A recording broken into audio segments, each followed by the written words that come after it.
Hi friends, welcome to our channel. ఈరోజు మనం టమాటా ketchup టమాటా sauce ఎలా తయారు చేయాలో చూద్దాం. ముందుగా దీని కొరకు నేను 1/2 కిలో టమాటాలు తీసుకున్నాను. ఇవి నీటిలో బాగా ఉడికించుకోవాలి. ఇలా మనం టమాటా పైన పొట్టు పట్టుకుంటే ఇలా ఊడి వచ్చేలాగా ఈ విధంగా ఉడికించుకోవాలి. ఈ ఉడికించుకున్న టమాటాలను పొట్టంతా తీసేసి బాగా చల్లారనివ్వాలి. ఇలా మనం ఇంట్లో తయారు చేసుకుంటే ఎంతో టేస్టీగా ఎప్పటికప్పుడు మనం ఫ్రెష్గా కావాలన్నా తయారు చేసుకోవచ్చు.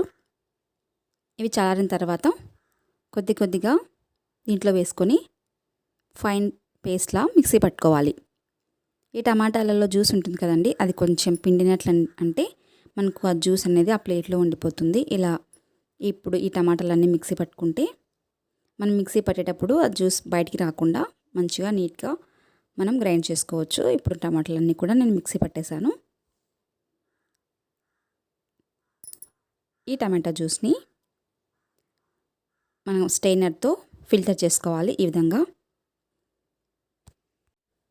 ఇలా ఫిల్టర్ చేస్తూ పైన స్పూన్తో మనం ప్రెస్ చేసినట్లయితే కిందకి మనకు పీలు టమాటాలో ఉండే ఆ విత్తనాలు గింజలన్నీ పడకుండా పైన ఉండిపోతాయి. మనకు ఓన్లీ టమాటా ప్యూరీ మాత్రం కిందకి దిగుతుంది.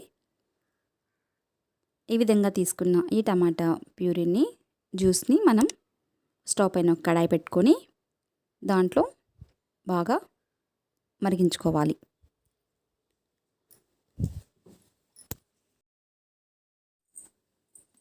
ఇలా కలుపుకుంటూ దీంట్లో కొద్దిగా సాల్ట్, కొద్దిగా షుగర్, అలాగే ఒక 1/2 spoon chilli powder, red chilli powder వేసుకుంటే సరిపోతుంది. అవసరం అనిపిస్తే వెనిగర్ వేసుకోవచ్చు, లేదంటే స్కిప్ చేసేయచ్చు.